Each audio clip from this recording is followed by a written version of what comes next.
this is Sherry Veronica. This is another lady.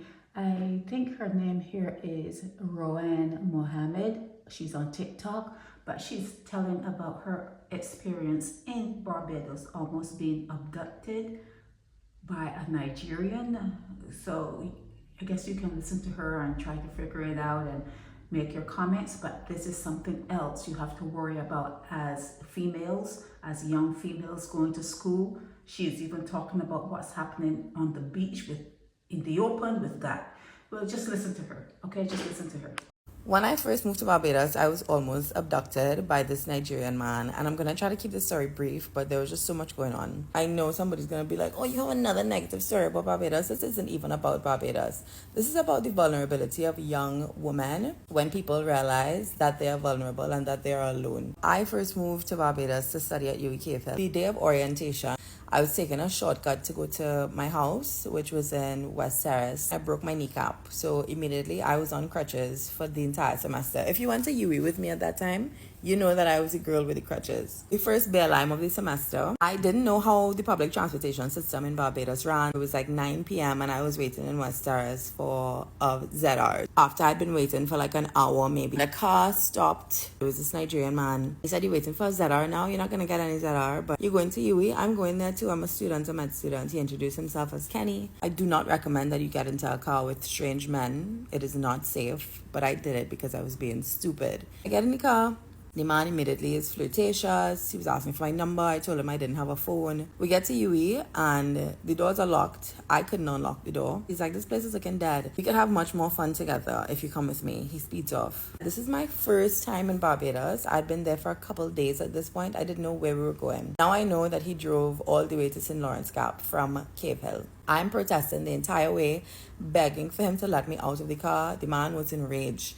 So what am I supposed to do tonight? Huh? And I'm like, I don't know what your plans were before you picked me up, bro, but I don't want to be a part of those plans. It's like, I'm being so kind to you. I'm offering you a ride. Look at you. You're on crutches. You can't even walk. They're talking about being my husband, marrying me, all of this stuff. Crazy, crazy, crazy. He's circling around the gap, asking me to spend the night with him. Eventually, I called the police on the low. I told him that my dad is a police officer in Trinidad and I had to threaten him. He took me back to UWE, but he dropped me at the back entrance. And remember, I am on crutches, so I cannot run away. I'm hobbling away. He turns off the car. He gets out of the car as well. He grabs me, holds me in his arms, and it's like, please, please just reconsider, like trying to negotiate with me. And I start to scream, let me go, let me go, let me go.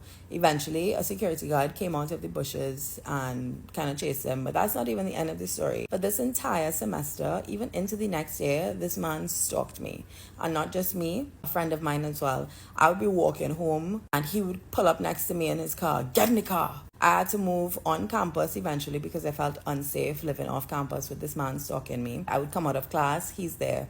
I would come out of my dorm, he's there. Sometimes he would have like food with him. And I don't know this man. I'm not encouraging him. He was just a creep. Turns out he wasn't a UWE student either. He was no med student. This isn't even just an isolated incident. I got a ZR coming from Bridgetown, going back home. Before I moved on campus, he got off of the ZR with me, followed me to my house, tried to force himself inside. I had to call a male roommate to pretend that he was my boyfriend. And the man was like, oh, well, why didn't you just tell me you had a boyfriend? Foreign exchange students came from Sweden and we would go to the beach every single day. And there was a man who followed us every day, jerking off at the beach. And those Swedish girls don't play. Eventually, we ended up chasing him down Bay Street. I posted his picture on Facebook. Actually, I still have the picture. I'm going to put it here. I'm sharing about the fact that this happened to me in Barbados, but it also happened to so many peers of mine who are also young female students studying at Cave Hill. But it happens everywhere. It happens around the world. We see stories all the time of young female students who are killed, sexually assaulted on campus by people that they know, by strangers. It is insidious. Young female students are targeted by peeping toms. And there was this Trini girl who was in my year group one time. It got to the point where the peeping tom stuck his hand inside of her bedroom window through the bars and touched her while she was changing her clothes. One of the most disappointing things is how the police reacted, because I did engage the police several times throughout that first year at Cave Hill, because Kenny, the Nigerian man, was stalking me. Richard tried to force himself into my house. The man who was following me and jerking off at the beach I called the police for all of them. And each time the police said that they couldn't really do anything until the men did something. So I'm like, all right, you need me to be raped or murdered or violated in a very serious way before you consider it a crime. If you are a young student that's going to study somewhere, or if you have a daughter that you're sending to study somewhere, or even a son, a child, just be mindful. Don't be too friendly. Don't take rides from strangers. Don't take drinks from strangers. You know, for a lot of people who are studying away from home, this is your first taste of freedom because you've never been alone before. You've never been away from your parents, but people know that and they take advantage of it. Barbados is a place that doesn't have a lot of crime. You know, life is easygoing, easy breezy, beautiful, but you need to be on your P's and Q's.